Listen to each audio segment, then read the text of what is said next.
Hola estimadas y estimados Chimbawambis, ¿cómo están? Espero que muy bien. Aquí con harto trabajo, pero de forma muy gratificante porque estamos llegando a muchas partes. Así que primero darles las gracias por la suscripción. Y si no se ha suscrito a mi canal, hágalo porque va a tener mucho material, no tan solo para ustedes, sino que también de repente puede ser para algún familiar, para algún amigo o amiga que esté justamente padeciendo este momento de inquietud matemática. Así que los invito a seguir resolviendo este modelo de prueba que tiene en este video tiene que ver con los ejercicios 33, 34 y 35 del modelo de prueba de matemática 2021 que subió el DEMRE. Así que los invito a continuar con el número 33, que viene ahora. Vamos con el ejercicio entonces 33 de este modelo de prueba. En este caso, el conocimiento previo acá me indica de que debe ser función cuadrática.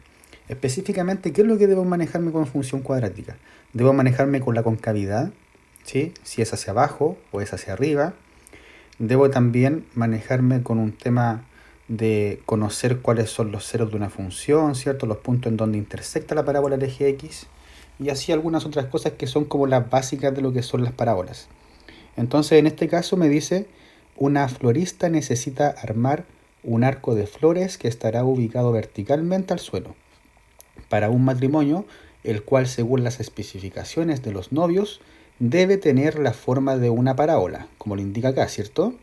Esta es una parábola, en este caso, con concavidad hacia abajo. La función que modela la forma interior del arco de flores está dada por la función f de x, que es igual a menos x cuadrado. Y claro, me dice menos x cuadrado porque el coeficiente numérico que acompaña al x cuadrado, que es el a, en este caso el a, ¿cierto? Acá podríamos decir que el a es menos 1 y por lo tanto es negativo. ¿Qué quiere decir eso? De que justamente la parábola es con concavidad hacia abajo. Y lo otro que es muy importante acá, fíjense que la distancia desde el punto máximo que agarra la parábola hasta la base del suelo es de 2 metros. Eso es lo que conozco, ¿sí? Recuerden que esta es la distancia entre las bases, que es de acá hasta acá. Ahí lo indican estas llaves. Entonces me pregunta, ¿cuál es la distancia que debe haber entre las bases del arco, ¿cierto? Para que la altura máxima del arco de flores sea de 2 metros. O sea, me están preguntando por esta distancia, ¿cierto? Sabiendo esta altura. Entonces, ¿qué es lo que vamos a hacer acá? Para hacerlo de una forma mucho más didáctica, vamos a insertar esta imagen en un plano cartesiano. Entonces la vamos a arrastrar y fíjense que esta imagen la podemos llevar ahí, ¿sí? La podemos llevar ahí, en donde justamente si se fijan, la parábola intersecta, tiene como vértice el punto, en este caso 0,0, y si se fijan es hacia abajo, ¿sí? O sea, se encuentra como graficada acá entre el eje, entre el cuadrante 3 y el cuadrante 4. Ahora, lo que voy a hacer acá es justamente colocar una parábola, la vamos a colocar acá, ¿cierto? Vamos a simularla y vamos a sacar esta foto de abajo, la vamos a llevar a donde mismo y vamos a trabajar con esta parábola que está acá, la que está en rojito, que es la que simula de alguna forma lo que es este arco. ¿Y qué es lo que sabemos hasta ahora? Que hasta acá, hasta donde está el suelo, coloquemos acá, este que está acá es el suelo, esta distancia es 2 metros. Entonces acá llega el 2, ¿sí? Y si se fijan, siempre en una parábola, una imagen es compartida de alguna forma para 2x, ¿cierto? Porque es una función par que se dice. Entonces tenemos que para dos valores distintos llegan justamente como imagen a lo que es el 2. Aquí está marcado el 2. Y en este caso tengo que preguntarme qué número al cuadrado me da 2. Y este puede ser menos la raíz cuadrada de 2 y lo que es la raíz cuadrada de 2. Recuerden que acá está el 0. Por lo tanto, la distancia que justamente hay entre el punto de coordenadas menos 2 menos raíz cuadrada de 2, perdón, coma 0 y raíz cuadrada de 2, 0 es justamente la distancia que es el doble de la raíz cuadrada de 2. ¿Por qué? Porque la distancia de acá, desde el punto del vértice hasta acá, es raíz cuadrada de 2. Y desde acá hasta allá es también raíz cuadrada de 2. Y sumándose las dos raíces cuadradas de 2 me da 2 veces la raíz cuadrada de 2. Por lo tanto, la distancia justamente entre las bases que están acá, que si yo muevo esto, fíjense, ¿cierto? La distancia entre esas bases es justamente esta distancia que se copia acá arriba, que es la misma, y es 2 raíz cuadrada de 2. Por lo tanto, en este caso, la alternativa correcta va a ser la alternativa B, Guatón Byron. Vamos con la 34. En la 34 seguimos con funciones, pero ahora fíjense que tenemos otros conocimientos previos. Por supuesto que hay que manejarse con el concepto de función, eso es ideal. Pero en este caso abarca lo que es la función cúbica, reconocer cuándo una función es impar o par, y también tener conocimientos de cómo se evalúa una función, y sobre todo de evaluación de funciones cuando tengo que evaluar expresiones algebraicas, no tan solo números. Ya, en este caso tenemos, considera la función cúbica, que está acá, la función como la función madre de todas las cúbicas, con dominio el conjunto de los números reales. ¿Cuál de las siguientes relaciones esos son verdaderas para todo número real? Entonces, si se fijan, la primera me está diciendo que f de menos x es igual a f de x, ¿sí? Ahora, yo esto lo puedo realizar de dos formas, incluso pueden haber más, pero de dos formas precisamente que se nos puede ocurrir. La forma más rápida es, de alguna forma, entender que esto que está acá es la definición de una función par, ¿sí? Entonces, esto que está acá es la definición de lo que es función par. Y una función cúbica no es par, ¿ya? En este caso, esta función que está acá, esta función cúbica, es una función impar, ¿sí? ¿Qué significa, como en simples palabras, una función par? Una función par es aquella, como lo dice acá, esto que está acá, me dice de que para cualquier valor, por ejemplo, la imagen de cualquier valor x es la misma que la imagen del inverso aditivo de ese mismo x, que es menos x, ¿ya? Entonces, por ejemplo, ahí tenemos el caso de las parábolas. La f de x es igual a x cuadrado, es una función par, ¿ya? Entonces, esa es una forma, reconocer que la función f de x es igual a x cubo es impar y no es par. Y la otra forma es justamente evaluar. Si yo, por ejemplo, tomo f de menos x, según la función, esto me dice que es tomo lo que voy a evaluar y lo elevo al cubo. Entonces me queda menos x al cubo. Pero esto que está acá es justamente, esto que está acá es menos x al cubo, ¿cierto? Es como que yo el negativo lo puedo sacar porque como está elevado al cubo, da lo mismo. Entonces esto va a ser menos f de x, porque justamente todo esto que está acá es mi f de x y con el negativo adelante me queda menos.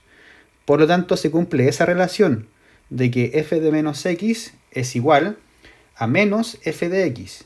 Y eso tiene que ver con la definición de lo que es, ¿qué cosa? La definición de lo que es función impar. Esto, estúdienlo, función par impar. Por lo tanto, la que está acá, justamente, no es correcta, porque no es una función par, pero fíjense que la opción 2 es justamente verdad. ¿Por qué? Porque lo que está acá, ¿cierto?, es la definición de una función impar, que es justamente esto. Si uno eso, con esto de al final, me da justamente esto que está aquí. Por lo tanto, esta sí es una condición, ¿sí?, ¿cierto? Es una relación que se cumple. Y lo otro es f de x menos 1 es más chico que f de x. Aquí uno podría colocarse un ejemplo. F de x menos 1, por ejemplo, de 3, es más chico que f de 4, ¿sí? O por ejemplo me está diciendo de que siempre la imagen de un número, por ejemplo a, siempre va a ser más grande que la imagen de su antecesor, a menos 1. Y por ejemplo puedo colocar muchas situaciones, f de 1 con f de 2, ¿cierto? Etcétera. Ahora, entonces, en este caso, siempre se va a cumplir, porque por ejemplo, este que está acá sería 3 al cubo, la imagen de 3, y eso es claramente más chico que 3 elevado a la cuarta, ¿sí? Porque contienen todos la misma base, y el exponente, mientras más alto es la potencia, ¿cierto? Es más alto el valor de la potencia. Entonces, esta es verdadera por todos lados, si se cumple. Y la alternativa correcta en este caso va a ser solo 2 y 3, que sería la alternativa E, ¿cierto? De lo que es Espíritu Santo. Vamos con la 35. Tenemos, considera la función, en este caso, mx f de x es igual a mx más n, con dominio al conjunto de los números reales. Se puede determinar el valor de n si se conoce. Entonces acá debo averiguar si con estas condiciones por separado, ¿cierto? Y después si no se pueden cada una por sí sola, tengo que verlas si por las dos juntas de alguna forma hacen que se pueda determinar el valor de n. Recuerden que el n en este caso es el coeficiente de posición, ¿sí? En una función. ¿Ya? Entonces, veamos la primera. Me dice el punto de intersección de la gráfica de f con el eje y. Si yo conozco el punto de intersección de la gráfica de f con el eje y, claro, claro que voy a obtener el n, porque justamente el n tiene que ver justamente cuando la recta intersecta al eje y, ese punto es de coordenadas 0, n. Por lo tanto, si yo tengo las coordenadas del punto de intersección de la gráfica f con el eje y, yo voy a conocer el n, porque va a ser 0, algo, y ese algo va a ser justamente n. Por lo tanto, esta si se puede por sí sola, entonces descarto la 2 por sí sola porque se puede con la 1, descarto ambas juntas porque ya sé que se puede solamente con la 1, y descarto la alternativa e porque ya sé que ya se puede con alguna. Vamos con la 2. Olvidémonos de la 1. Me dice, se puede determinar el valor de n si se conoce el valor de la pendiente de la gráfica de f. Ya, entonces yo voy a conocer el m, que es la pendiente. Ya. Y además conozco las coordenadas de un punto de la gráfica. Es decir, tengo un punto x, y, ¿cierto?, que pertenece a lo que es la gráfica de la función. Ya. Si tengo esas dos cosas, yo lo podría calcular en la pregunta, así con solamente ese dato de que el valor si conozco el valor de la pendiente de la gráfica y además las coordenadas de un punto de la gráfica. Claro, pues a ver, imaginemos que nuestro m fuese, por ejemplo, 3. ¿Sí? Y además conocemos las coordenadas de un punto de la gráfica. Conocemos que, por ejemplo, el 2,1 pasa por la gráfica. Ya. Teniendo eso en cuenta, nuestra función es f de x es igual a mx. O sea, mx sería 3x más n, ¿cierto? Ya, perfecto. Pero además tenemos lo siguiente, de que nosotros tenemos un punto que pasa justamente por la recta. Entonces este es mi x y este es mi y, entonces lo reemplazo. Me queda f de 2 es igual a 3 por 2 más justamente n. Pero f de 2, ¿cuánto es? Es 1. Entonces me queda 1 es igual a 6 más n, o sea, justamente puedo obtener maravillosamente con cualquier ejemplo el valor de n. Por lo tanto, si se puede por sí sola la segunda, entonces es cada una por sí sola la alternativa correcta de Diosito. Así que eso ha sido justamente este video. Son 3 ejercicios bien potentes en lo que tiene que ver con funciones. Por supuesto que se pueden pillar ustedes con ejercicios más complicados, pero para un nivel de lo que es prueba de transición está bastante decente. Así que ha sido un gusto, que la pasen bien y no olviden suscribirse a mi canal. Que estén bien. Chao, chao.